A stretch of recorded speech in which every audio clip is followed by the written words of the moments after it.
Hi, welcome to First and Poloni. I am Donovan Poloni as always, but this week joined with me again, special co-host guest, Miss Libby. How's it going? It's going good That's good for the here. most Well, part. let's go ahead and just give you the floor here. We'll first start off with the temperature check here in Raleigh for our resident super fan of NC State. How are you feeling right now with the state of the program? No comment. I just It was a tough loss, but I feel like the Virginia Tech team was fighting for their interim they didn't coach have, there. they came in with nothing to lose. I mean, And it was a good game. It was a close game, what, 23-21. yeah. So, I how's your mean, feelings on Mr. Coach Dorn here? I've said mine. He's been there too long. Yeah. How long has he been there? What, 10 years 13 now? years, 13 13 years? years. I mean, I feel like he's been there 13 years. It's He's always a always a rebuilding season. It's well, never a yeah, let's I feel like you're in that 7 to 9 win range every year, and Mhm. then with potentials, but like I don't know. Yeah, But I feel like he always wants to diss the fans because I think he said somewhere in a presser, and people are going to say, watch all of it. But he said something about how when we're winning, the fans are like, oh, yay, woohoo, let's go. But then when we lose, they're like, fire Dave, fire this coaching staff. I've been saying that forever, win or that's lose. that's the mark of a good fan base, though, like a dedicated fan base that wants to see more But than just listen, mediocrity. he's been saying for years, pack the stadium, come back at halftime, stay all game. We've been doing that. Yeah. He's not giving us anything. I'll say, I think I went to a game about 10 years ago. Last game I went to with you guys, 8, 10 years ago, and it was jam-packed the entire time. We're Even always even packed. Hurricane Matthew, when we were in the miserable swamp game during Hurricane Matthew, like it was There's a still lot of a people half, there. yeah, it was half full for a hurricane. Like it was crazy. What more can we give? I mean, I don't know. I think maybe it's one of those things where I think he's probably a good coach for NC State. It's one of those, is the grass going to be greener if you hire another coach? Because you're not a Texas Tech oil money program. But NC State does have money. Like they do have money, and it is a good historic program. So it's just one of those things is it could just be a coaching change is needed to kind of just reset everything. And sometimes that's good, sometimes that's bad. It's just, are you he says willing to it'll be give good. up are you willing to give up, 8 win, 9 win seasons every year for a potential, down year or two and then I build mean, back you're up? always going to have a down year or two. Dabo's been there forever. He's got a down year right now. Yeah, But no, you're right. I just, I, he's been there too long for me. Yeah. But Dabo took Clemson all the way. I mean, Yeah. Well, my, uh, my thing is with Dorn is it's the same issues every year for the last 7 years, right? we Offensive have the line, players, we have the talent. I don't think we have the coaching staff right? to get them where they need to be. Yeah. Well, and, My and it's always opinion. the same issues, right? You have great skill players in terms of wide receiver, quarterback, running back, but your offensive line is always in question. And then your defensive line typically is in question, or it's either your defensive line or defensive backs. And this year, it's both of them because they should be good. Everything. They should be good, but they're just They not putting should. it together. So, all right. Before we get into the quarters here, another piece of news: Sam Pittman is the fourth Power Four football coach to be fired after a horrible outing versus Notre Dame.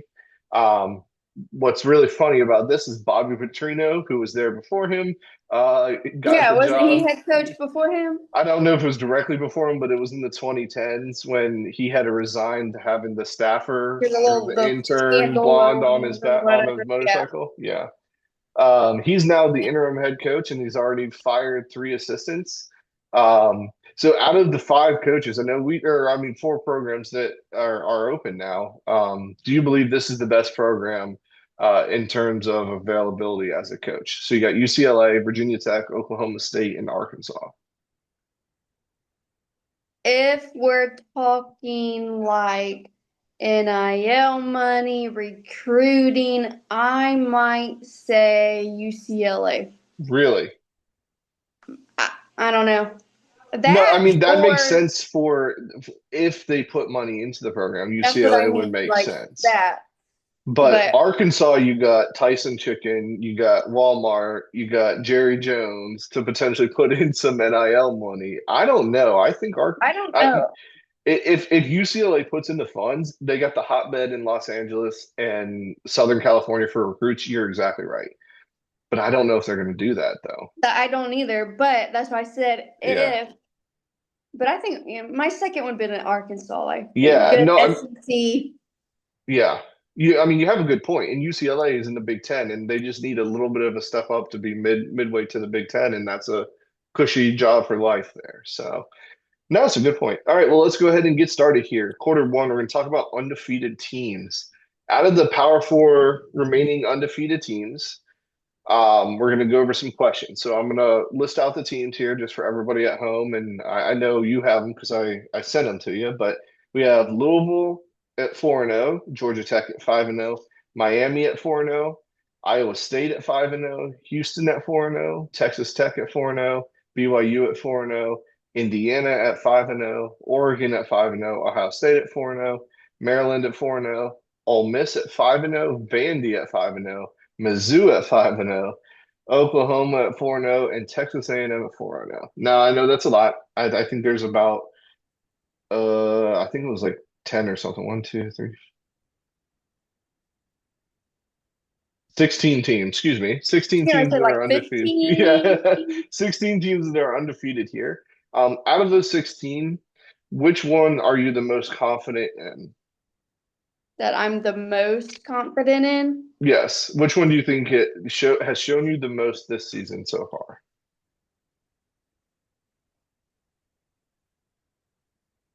Oregon? I would say so. I would say Oregon and Ohio State are probably the cream of the crop, right? Yeah, those They're probably two. the two best teams in the league, in my opinion. They are at least.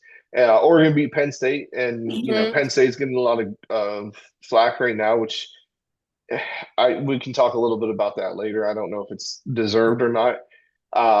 But and Ohio State handled Washington, who's supposed to be pretty good. They handled them last week. I don't think either team, well, Oregon probably has shown their best stuff, but I don't think Ohio State's shown their best game yet. Not Um, yet. I think they're on a collision course for the Big Ten here. Yeah.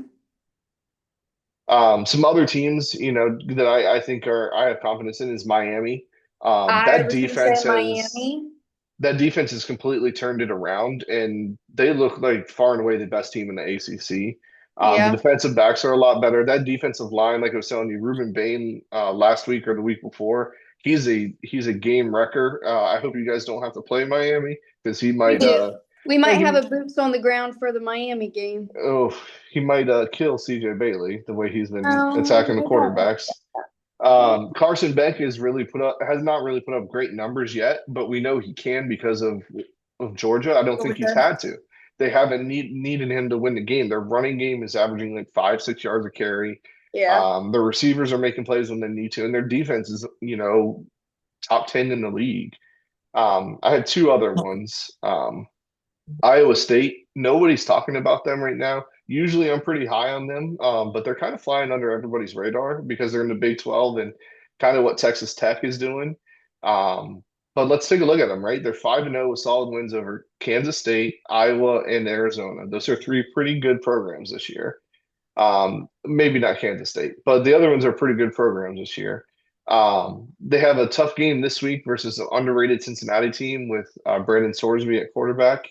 And then they got BYU, TCU, and Arizona State left. Now that's a tough schedule, right? That is a tough schedule. Out of those four games, if they can go 3-1 or 2-2, they're going to be in the championship game. Like there's no doubt in my mind that they will be. Um, Yeah. and then the other team is Texas Tech that I've high That's confidence what in. I was getting ready to say, Texas Tech. Yeah. So what are your reasons before I give mine for Texas Tech? I don't know. I just think they're like a Big 12 dark horse. I feel like they've got an explosive offense, kind of. I mean, Yeah. I haven't seen a lot of their games this year, but I mean, Right. No, I mean, you're exactly right. Like, and it's one of those things, like you kind of said it even when without saying it, is nobody's looking at them, right? Because they're in the Big 12 and they're under the radar, but they shouldn't be, right? They're deep at every position. They went into the portal. I know Andrew and I've talked about it for a while, and they did it the right way, right? They got Hmm. 24 guys, I believe, out of the portal. 13 of those 24 guys have registered over 100 snaps this year already, which is pretty good. Like Yeah. that shows that the transfer portal is working for them. And then if somebody goes down with an injury, they have a stud ready to back them up. Like when Morton went down with the injury, the freshman quarterback came up and lit up Utah at Utah. Um, I think they're probably one of the most complete teams, maybe not high end talent wise, but a bunch of 3 and 4 stars that Yeah. are working together, and that's more dangerous than a team that has a couple 5 stars that are working for themselves. So Yeah. I agree. um, those are the teams I have the most confidence in. We can talk a little bit about contenders here as well, because I guess confidence and contenders are kind of the same thing. So, which ones do you think are true contenders? Now, I'm not talking about championship contenders, like as in their conference championship. Which ones do you think are going to be contenders at the end of the season for like the playoffs? If you had to give me at least one or two. This one might be controversial. Georgia Tech. Really, after last week, they should have lost a Wake. Yeah, they should have, but I don't know. I still feel like they've got it. So you're Or saying, are or you? Vandy. So there's you're my ACC. You and Andrew are like my ACC gurus here. So you have 400 or 300 undefeated teams in the ACC, a one loss Florida State, one loss UVA. But the three that are undefeated is Louisville, Miami, and Georgia Tech. And you're saying you have more confidence with Georgia Tech? That's no, I mean, I don't. If you could be right. No, They have solid wins. I mean, I don't know. the I don't have a ACC. reason. I don't Yeah. have a Hey, reason. if it's your gut, it's your gut. That's interesting. I think they have the best coach out of all of them, to be honest with you. I think he's the best coach, Brent Key, but I don't know. I think in terms of if we're looking at playoffs, I think it's going to be Ole Miss, Texas A&M, and Mizzou are probably my three most confident. Now they're all SEC bias, but I mean, if you look at it, I had Ole Miss as yeah, I mean, one. if you look at it though, like the ACC, I don't really know who's real and who's not because you have UVA who beats Florida State and Florida State who beats Alabama, but then you have NC State, no offense, that beats UVA, but then loses to Hey, it's Duke college football. and Duke loses to Tulane, and I don't know what to think of the ACC. I guess Miami and Georgia Tech are probably more confident, and then Pitt was up 17 points in the first quarter versus Louisville last week, and Louisville came back and won, But yeah. which that was a crazy game in itself. So the ACC I feel like is good this year, but I just don't know who to believe in. I want to put Vandy in there because they're I 5-0 and they're smoking everybody. They just put up I had 70 Vandy. points. Okay, I changed mine. Mine would be Ole Miss and Vandy. I would There you still go. put Georgia Tech down No, there I at the think Georgia bottom, Tech's a good but pick. I don't. I was just like surprised because of how they played I against don't have a Wake reason. I Forest. don't know. Yeah, they should have lost that game against Wake Forest. Wake Forest lost that game there. Um, but like Vandy, right? Like they're crushing people, but they really haven't. Like they played South Carolina, but Lenore Sellers really wasn't in there. They played Virginia Tech, but who knows what Virginia Tech is right now? Um, and then they Georgia State, they're nobody. They put up 70 on them. Utah State, they put up 50 on them. Their offense, I think, is good. But if they have an injury, do they have enough depth to back it up? That's why I didn't put Vandy up there. But they play Alabama this week, and I'm really, really excited for that game because of last year. It's not Uh-huh. under the radar anymore. No. It is 100% dead smack on the radar. Game day is going to be there and everything. All right, so and then Pretenders, out of those undefeated, which ones do you think is fake? Um, I got a couple, to be honest with you. I got five. Let me hear yours. Okay, so I got Houston first. I think they're a good story, and I think they have the right coach, right? They finally have the correct coach in there. It's his first year. They're 4-0. It's a good story. But in this good in the Houston's coach in this, his name's slipping my mind right now. But he in his system, um, Willie Fritz. In Willie Fritz's system, he needs a more pocket passing or I mean a more running quarterback, and he has Connor Wegman, right? And Connor Wegman he's bounced around too much at Texas A&M. He had a couple of good games back in the day, but I just can't trust Wegman, and that's basically why. I think eventually that oil money from Houston and that East Texas money is going to come in handy, and Houston will be in the top of the Big 12 within three to Yeah. 5 years, especially if they keep Willie Fritz. But I think the season's a good start. I still think they lose, 3 to 5 games. Big 12, there are so many good teams in the Big 12 this year. Yes. I think Big 12 play will kind of expose them a little bit. Correct. Another Big 12, right, is BYU. Um, Anytime you have a freshman quarterback wearing number 47, that should be 100% who I cheer for all the time. But I just cannot trust him. BYU hasn't played anybody yet this year. I think they're not as good as last year's team. The quarterback might be as good, and if they keep winning, I will get on him a little bit. But I think for the same reasons as Houston, that the conference is just going to eat them alive. And then now if we move over to the Big Ten, Maryland, same Uh-huh, thing. that was my first one. They got a freshman or redshirt freshman quarterback in Malik Washington who's an absolute stud. He reminds me of a young Michael Vick, and like he if he stays there with Maryland with a good young, they got a couple good freshman sophomore wide receivers as well. Watch out for Maryland if they get hot because they could be good. Let's just keep an eye on them. They haven't really played anybody. I watched them versus Northern Illinois. They didn't do great, but they won the game. So I don't know there. Indiana, I think they're clearly the fourth team in the Big Ten, but until you beat one of the big guys that can't put you up there, I love Coach Signetti. I think the game to watch for them is going to be Penn State.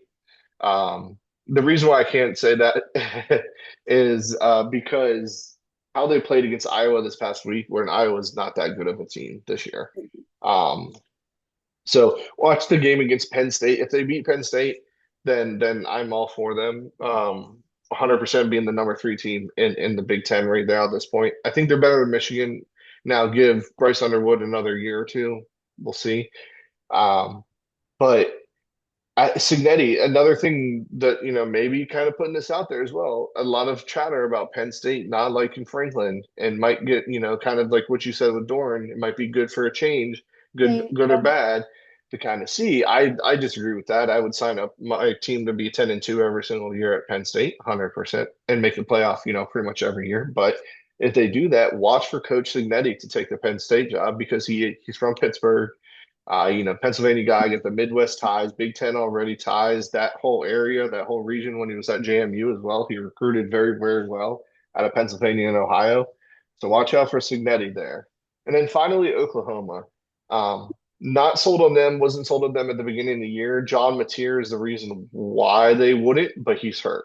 So let's see how that plays out without him. If they stay undefeated without him, then I'm going to move them into the contenders, but I don't know if they will or not.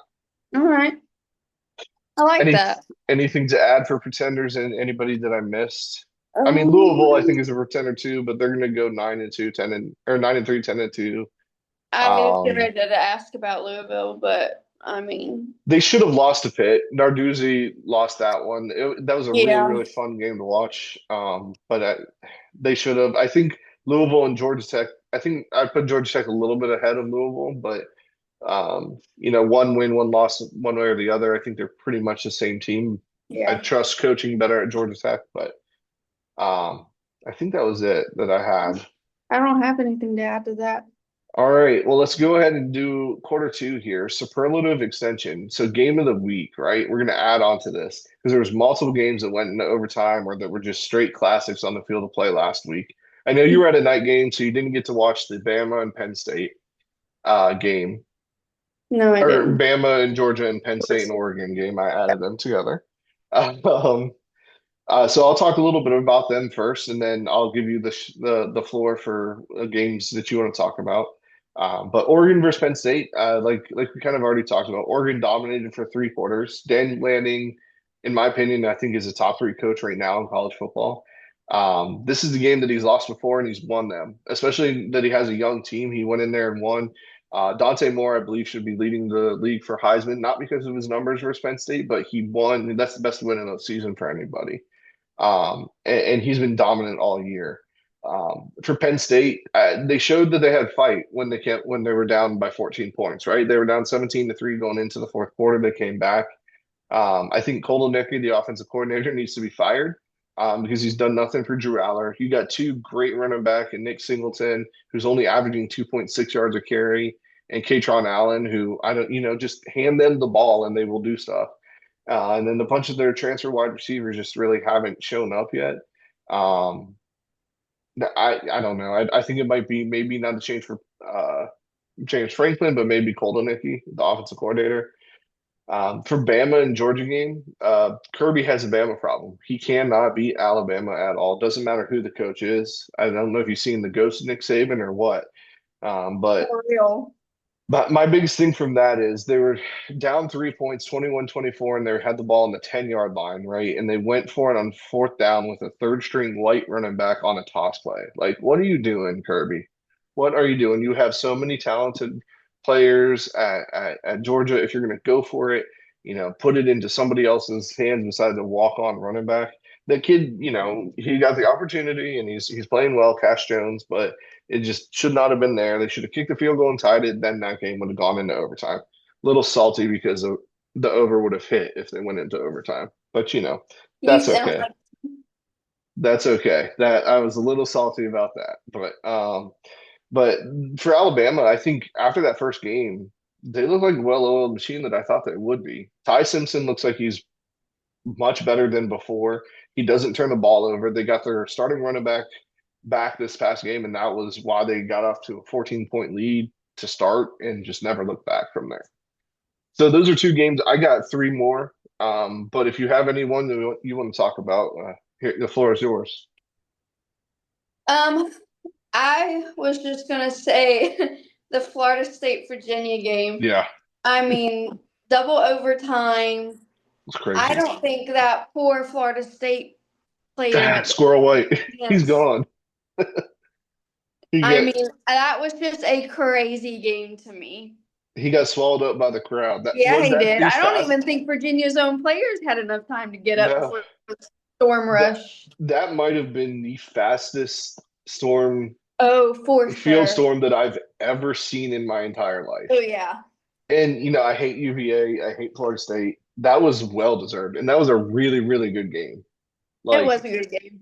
that was a really fun Friday night game. Like, I'm sitting here happy as can be because I'm, watching it instead of being out. That's how lame I am. Instead of going out on a Friday night, I'm watching football.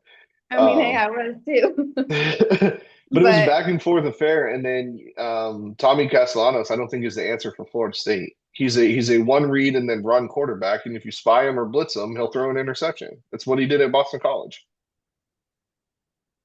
yeah. I mean, you So, know that firsthand with NC State, right? Like, yeah, unfortunately, I mean, that might have been my only game to mention. yeah, LSU Ole Miss was good too. yeah. Did you get a chance to watch any of that?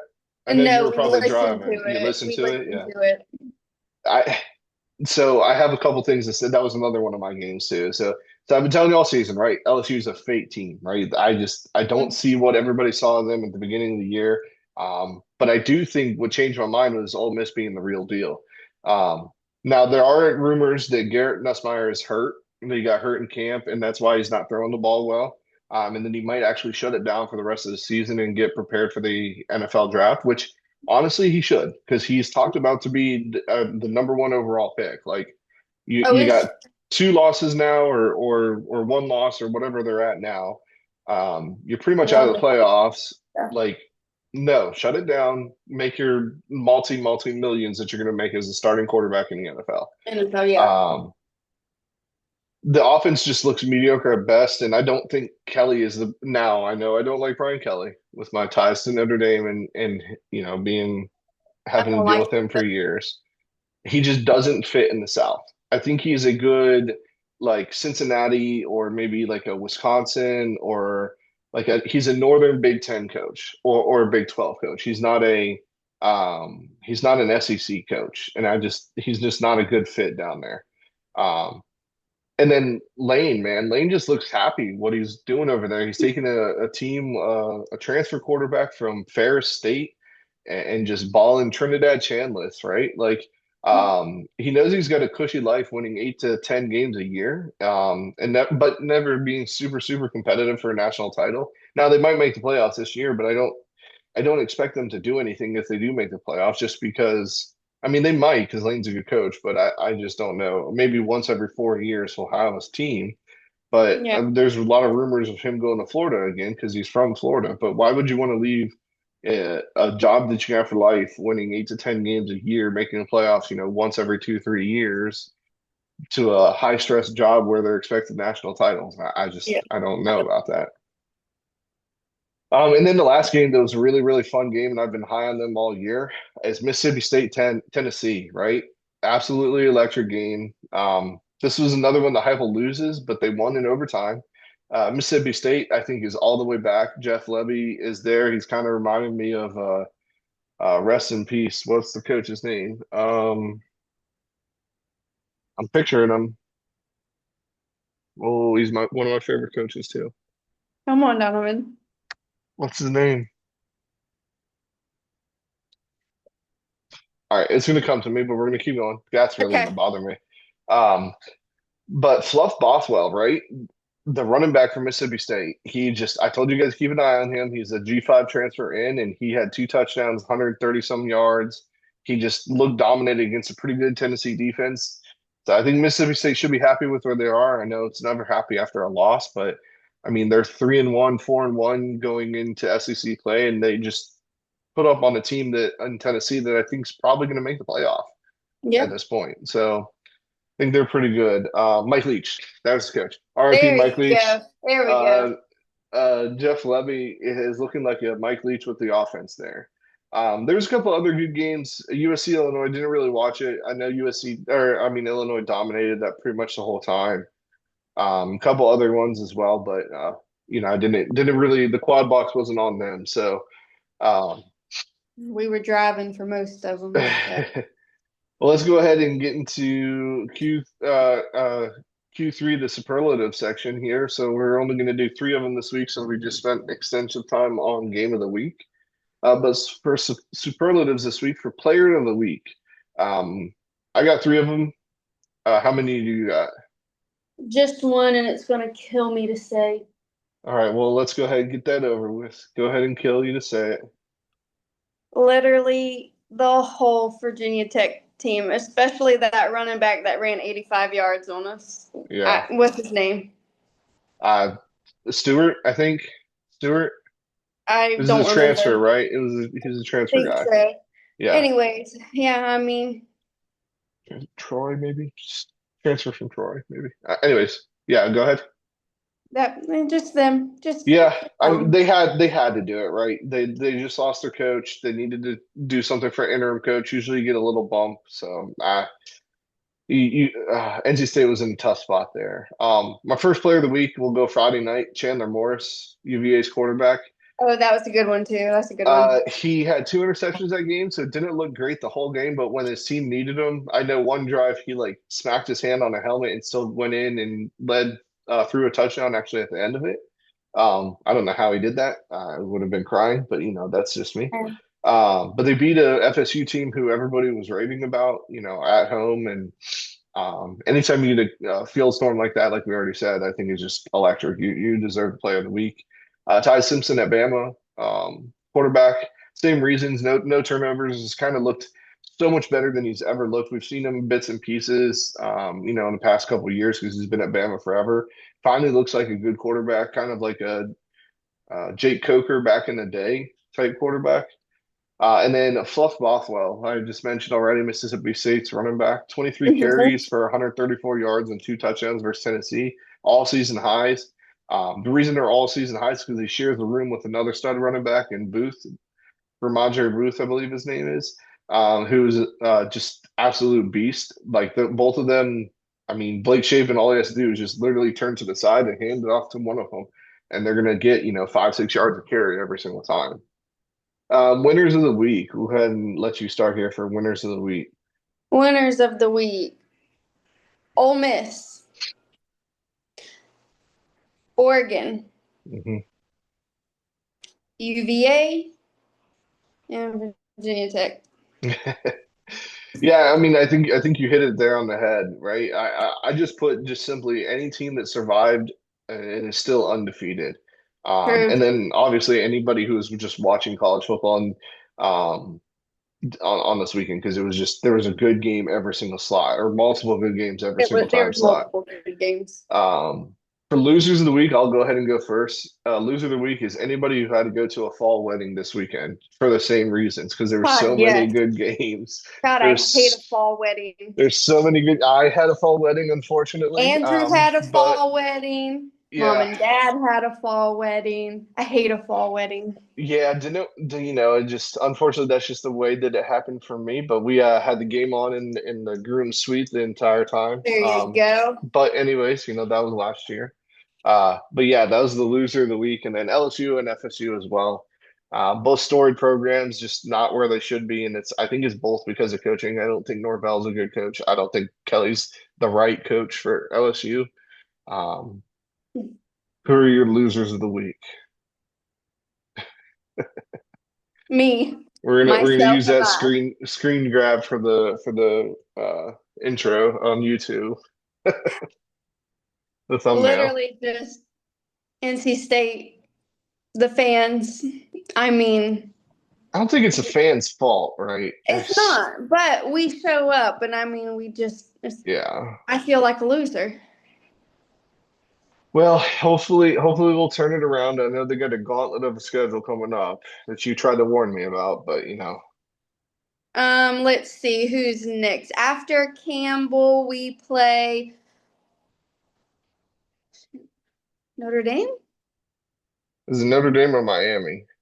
Hang on. Hang on. I will get there. It is. Come on.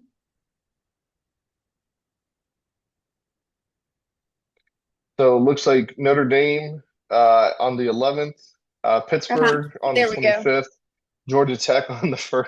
Well, good Lord.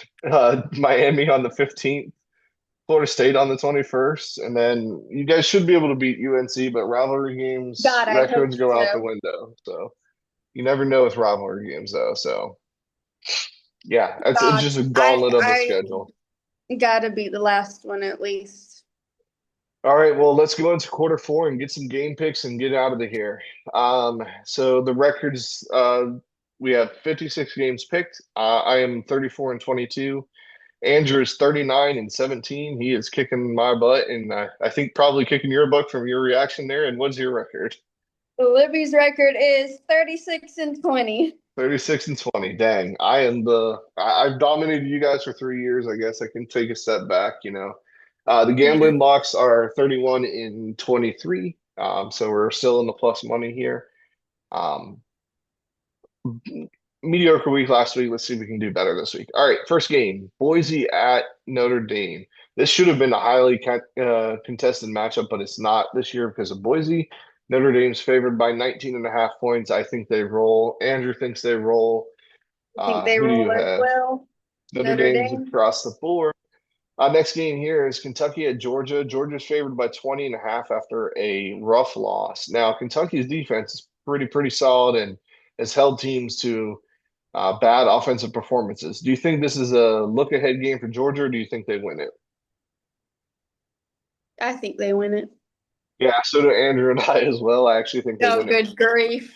I think they win it pretty handily too. So, um, Iowa State versus Cincy. Cincy is favored by 1.5.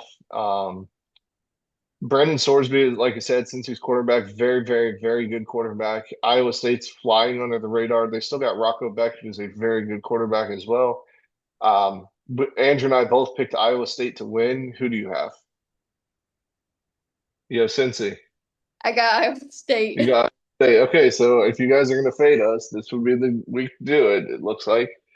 Vanderbilt at Bama. Game day's going there. Bama's favored now by 10.5. Earlier this week, it was 12.5. It is going down.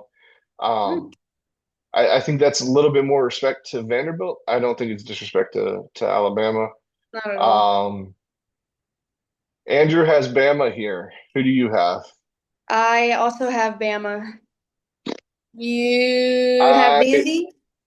wanted to pick Vandy so bad, but Oh, good Lord. I oh, do I want to pick Vandy? I'll be honest, I had a hard one with this one. Yeah, this one's tough because I think if we're looking at quarterbacks, I like Pavia better. If we're looking at offenses, I like Vanderbilt's offense better. But if we're looking at defenses and coaches, although I like Clark Lee, the coaching and the defense, I think goes to DeBoer.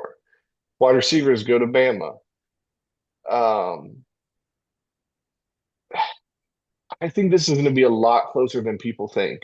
That 10.5 Well, I is a think it's gonna big be number. close. You know what? I'm going Vandy. I'm going to pick Vandy here. I think they win outright. I already have them at plus 12.5, so that's one of my gambling locks, guys. Because I got it earlier this week. I got it at plus 12.5, so I'm going with Vandy here. I switched my pick there. UVA at Louisville. Louisville's favored by 6.5 points. I have Louisville. I think UVA's riding too high right now. After that win last week, as they should, because it was a big win. UVA is a good team. Tony Bennett's got them in the right direction. Andrew has UVA. You're the deciding vote here. Where's it at? At Louisville. Give me Louisville. Washington at Maryland. Washington, I was very high on before they went in, or before Ohio State came in and won. It wasn't really close. Damon Williams didn't really show up for quarterback for Washington. But Malik Washington for Maryland, I think is a stud quarterback here. I'm going to go Washington with a bounce back game. I think Maryland, it's a good story. I think this is where they start losing some games here. So does Andrew. So do I. All right, so we think Maryland's probably going to win that because we keep saying that. Michigan State at Nebraska. Nebraska's favored by 11.5 points coming off of a bye week. I think they both are coming off of a bye week. I like Michigan State with Childs, but I think Nebraska wins at home. They need to get something back after that. I know it's only a 3 point loss to Michigan, but Michigan kind of dominated them. So I think Nebraska wins. Andrew thinks Nebraska wins. In Nebraska. All right. Texas Tech We're at not doing, Houston. oh, we gotta start picking different. I know. Texas Tech at Houston. Texas Tech is favored by 10.5 points. I think Texas Tech wins. Like I said, I like Houston. I think they'll be good eventually. I think this is a good season compared to the one they had last year. I think they only had 2 wins, so they've already doubled their wins. So Andrew and I both have Texas Tech. I didn't pick one for this one, but I'll be different. I'll go Houston. Oof. Oof. It's all right. Miami at Florida State. Miami's only favored by 4.5 points. Andrew has Miami. FSU's coming off of a rough loss. It is at FSU. Who you got? I still got Miami. As do I. I think Miami wins by like a touchdown or more. I think Miami just kind of puts their nuts on the table here and shows the ACC who they are. Like I think Mhm. this is where Miami separates themselves from everybody in the ACC. So, Mississippi State at Texas A&M. Texas A&M is favored by 14.5 points. Uh, Casey Concepcion, your boy at Texas A&M, having a Who? great season. Marcel Reed having a great season. I love Elko as a coach. I think he's a stud coach. But because of Fluff Bothwell, I'm going Mississippi State with a huge All upset. right. Okay. Andrew's going Texas A&M. I've been high on Mississippi State. I think one of these games are going to fall their way. Texas A&M's playing with fire. Over the last 2 games, they've not looked great. I like Marcel Reed. I like Coach Elko. But Texas A&M always somehow finds a way to be 8-4 at the end of the year. They need to start losing some games. I have Mississippi State here. Andrew, I'm with A&M. You're with A&M. Yeah, you guys are probably right. I'm taking some big swings here. It's So, all right. all right. So those are our picks this week. I'm going to run over some gambling picks. Let me know if you hear anything that you want to talk more about. Mississippi State at Texas A&M. I already said that Mississippi State's going to win outright. So give me 14 and a half points for Mississippi State. Louisville versus UVA. Louisville's favored by 6.5. I think they win by more than a touchdown. I think UVA's riding too high, unfortunately. And UVA's defense, I don't trust right now. So, or UVA's defense, I don't trust, excuse me. Wake Forest at Virginia Tech. Virginia Tech is favored by 5.5 points. Wake Forest should have won last week. So give me Wake Forest plus 5.5. Vandy versus Bama. Like I said already, I have Vandy plus 12.5 because I got it earlier this week. Texas at Florida. I think defenses roll this one, so give me under 41.5 points. Ugh. Oh, that just sounds gross. I think it's a defensive game. It's more of like a 20-10 style game, I think. 20-14, 21-14, Can something see like that. that. Penn State versus UCLA. Penn State coming off of a massive loss, big loss in terms of standings. I think they bounce back big here and win by more than 25.5 points. So Penn State minus 25.5. I don't think UCLA is good at all. Texas Tech versus Houston. I think there's going to be a ton of points scored here. No, I think that's the only way Houston wins this game. Um, so give me over 51.5 points. I think both defenses are good enough, but I think there's going to be a ton of points scored. Yeah. I have a feeling it's going to be Texas Tech scoring a lot of them. Um, Ohio State versus Minnesota. Minnesota, pretty steady defense. For some reason, whenever I see Minnesota at Minnesota, I always think low scoring. So I'm going under 45.5. I think Ohio State's defense is much, much better. And I don't think Minnesota's offense can move the ball that well. So give me under 45.5. UNLV versus Wyoming. UNLV is favored by 3.5 points. I think they win by more than that. Wyoming isn't what they used to be, so give me UNLV minus 3.5. And then Boise, Notre Dame.